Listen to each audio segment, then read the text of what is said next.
Hi friends, welcome to Telugu defence news. ఇక first అప్డేట్లోకి వెళ్తే Pakistani national media channel Bol news Pak fighter పైలట్స్కి J-31 స్టెల్త్ జెట్స్ని ఆపరేట్ చేయడానికి చైనాలో ట్రైనింగ్ మొదలైందని క్లెయిమ్ చేసింది. జనవరిలో పాకిస్తాన్ ఎయిర్ ఫోర్స్ చీఫ్ ఫ్యూచర్లో J-31 జెట్ని కొనబోతున్నట్టు ప్రకటించాడు. కానీ ఎప్పుడు కొనేది, ఎన్ని జెట్స్ లాంటి విషయాలను మాత్రానికి బయటపెట్టలేదు. సో ఫ్యూచర్లో J-31 జెట్స్ని కొంటుందని అనుకున్నారు.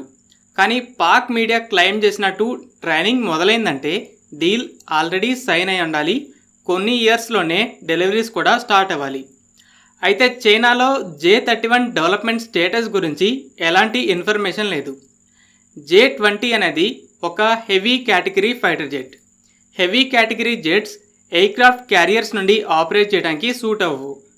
అందుకే క్యారియర్స్ కోసం F-35లా మీడియం కేటగిరీ జెట్ని డెవలప్ చేస్తుంది. చైనా F-35 ప్రోగ్రామ్ని హ్యాక్ చేసి డేటాని దొంగలించిన విషయం తెలిసిందే. ఆ టెక్నాలజీని J-31లో ఉపయోగించింది. J-31ని FC-31 లేదా J-35 అని కూడా పిలుస్తారు.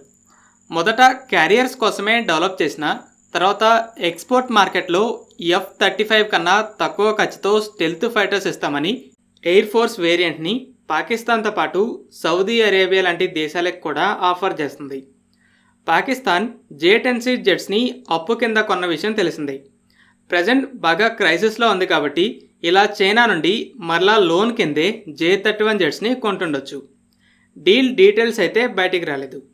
ఇక ఇండియా విషయానికి వస్తే AMCA 2035 కన్నా ముందు సర్వీసులోకి రావడానికి ఛాన్స్ లేదు. పాకిస్తాన్ కనుక రాబోయే కొన్ని ఇయర్స్లోనే ఈ స్టెల్త్ ఫైటర్స్ని రిసీవ్ చేసుకునే సూచనలుంటే ఎమర్జెన్సీ ప్రొక్యూర్మెంట్ కింద రష్యా నుండి లిమిటెడ్ నెంబర్స్లో Su-57 జెట్స్ని కొనడానికి పాసిబిలిటీ ఉంది. అమెరికా అయితే S-400 డీల్ వల్ల F-35 జెట్స్ని అమ్మదు.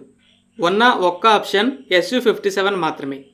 మీరు F-35ని అమ్మట్లేదు కాబట్టే Su-57ని కొనాల్సి వచ్చింది. పాకిస్తాన్కి స్టెల్త్ ఫైటర్తో ఎయిర్ సుపీరియారిటీ ఉండడం మాకు ప్రమాదం అని చెప్పి శాంక్షన్స్ని అవాయిడ్ చేయడానికి అయితే ఛాన్స్ ఉంటుంది. Hamas leader Ismail assassination case ఇన్వెస్టిగేషన్లో ఒక షాకింగ్ విషయం అయితే బయటకు వచ్చింది. అమెరికాకి చెందిన న్యూయార్క్ టైమ్స్ మిడిల్ ఈస్టర్న్ అఫీషియల్స్ని ఇంటర్వ్యూ చేసింది. టెహ్రాన్లో హమాస్ లీడర్ ఉండబోయే గెస్ట్ హౌస్ ఏది, ఏ రూమ్లో ఉండబోతున్నాడో కనిపెట్టి హత్యకి 2 నెలల ముందే ఆ రూమ్లో బాంబ్ని పెట్టారు. ఇస్మాయిల్ వచ్చాక రిమోట్తో డెటోనేట్ చేశారని చెప్తుంది.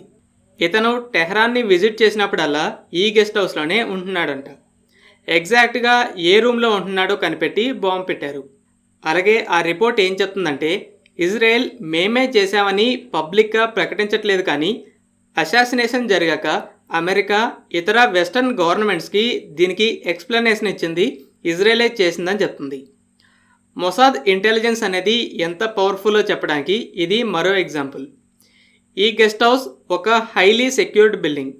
IRGCనే ప్రొటెక్షన్ ఇస్తుంది. సో దీనిలోకి ఎంటర్ అవ్వాలంటే ఇరాన్లో ఉండే వాళ్ళ సపోర్ట్ కూడా కావాలి. ఇరాన్ ఈ అసాసినేషన్ కేసులో 24 మందిని అరెస్టు చేసింది. వాళ్ళలో Iran intelligence officers, military officials, అలాగే గెస్ట్ హౌస్ స్టాఫ్ కూడా ఉంది. ఇంతమందిని వల్ల వేసుకునే మొసాద్ ఈ మిషన్ని ఎగ్జిక్యూట్ చేసింది. మీడియా రిపోర్ట్స్ని బట్టి బ్రెజిల్ నుండి డెలిగేషన్ ఈ మంత్లో ఇండియాని విజిట్ చేయొచ్చు. బ్రహ్మోస్ మిసైల్స్ని కొనడానికి ఇండియాకి రాబోతున్నారు. మొత్తం 12 దేశాలు బ్రహ్మోస్ కోసం చర్చలు జరుపుతున్నాయి. జరుగుతున్న యుద్ధాల వల్ల ప్రజెంట్ ఉన్న ఎయిర్ డిఫెన్స్ సిస్టమ్స్ మిసైల్ అటాక్స్కి అగెన్స్ట్గా ఎంత యాక్యురేట్గా ఉన్నాయో అర్థమవుతుంది. దీనివల్ల బ్రహ్మోస్ మిసైల్స్కి డిమాండ్ పెరిగిందని చెప్తున్నారు. ఫ్రెండ్స్, ఈ వీడియో మీకు నచ్చినట్టయితే లైక్ చేయండి.